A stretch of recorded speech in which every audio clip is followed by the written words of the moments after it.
Sayon ra kaayo ang mahigugma, pero ang magpabilin sa gugma, lisod kaayo.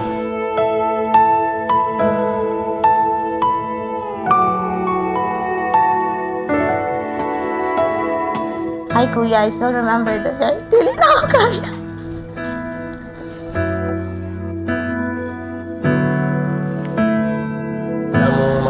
Naagian nga mga struggle like long distance relationship magud lisod kayo kay among communication usahay dili may parehas og oras usahay di may magkaintindi ay pag kanang layo nga kuan gud layo nga pag communicate kay gabi dire nya buntag didto sa mua. Especially lately ba mao gani naka-decide mi nga mao na gid siguro ni kanino gid talaga para sa ako kay bisag yung ato kada ko nga struggle nalampasan yun nga mo. So, communication is always the key gid talaga sir when it comes to relationship. Always pray to God. Ingan ara din. Sa ang buhok ay pumuti, di na magkahan. King Joseph, dili ka ang nagpili kan Jessa. Ikaw sa Jessa, dili ka nagpili kan Joseph. Ang Ginoo gayon, ang nagtalaga sa inyong nga duwa, aron kamo mag-ubanan hangtod sa hangtod. Ikaw Jessa, dili ka makahatag og gugma kang Joseph kung dili ka nakadawat og gugma gikan sa Dios. Ikaw Joseph, imong gugma kang Jessa karon umaapaw tungod na kayo umaapaw sab ang na-receive mo nga paghigugma gikan sa Dios. Akalain mararamdaman ko muli ang yakap ng panahon habang kumakalabit ang init at sinag ng araw.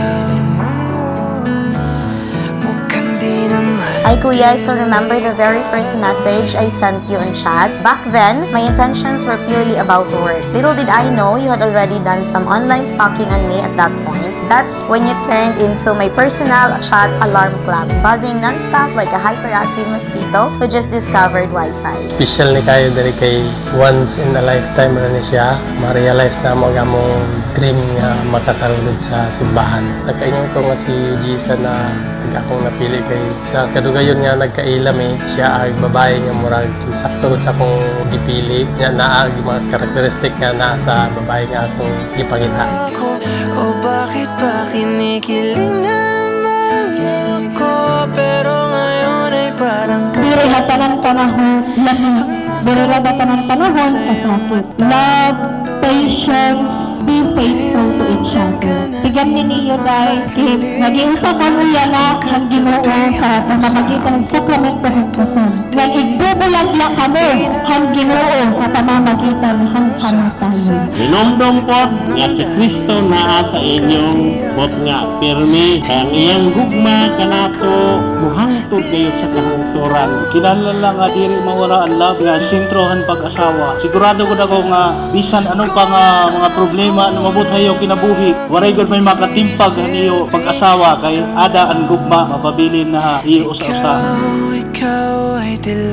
Just have Christ in your marriage life. Christ lang, sapat na. Sigurado gayod ang inyong pagkubanan mulungtad hangtod sa hangtod. Letter C, communication. Letter H, you remain humble. R, respeto sa matag usa. Letter I, intimacy. Remain intimate sa matag usa. Letter S, you remain simple. Hayon kahintang, hayon kinabuhi. Ang unong nga litra diha sa Christ. Letter T, ang trust. Palangga, I'm deeply thankful for having you in my life. You're not only a wonderful provider, but also an amazing father to our beloved Asiana. As I stand here before you, looking into your eyes, I see all of the things I feel in love with, and I stand here before you, my heart beating so strong. I find myself so lost for the right word to say. I still remember those nights I would pray to God before bed, asking for a man who was tall, handsome, wealthy, and blessed with impressive biceps. But instead, He gave me someone who is kind-hearted, responsible, God-fearing, and family-oriented. And, well, let's just add handsome to the list.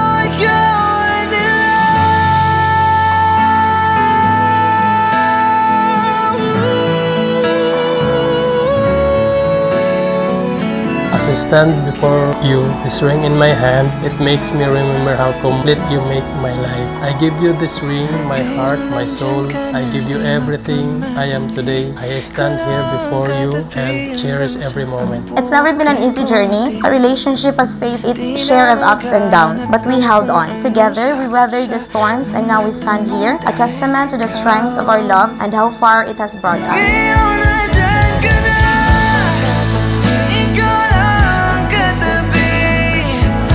Nga naman kayo na-inlove ka mo sa matang usa, it's not because sa beauty ni Gisa, ni Mary, or sa kagwapuhan ni Joseph. Mas na-develop ang inyong gugma sa matang usa tungod sa communication.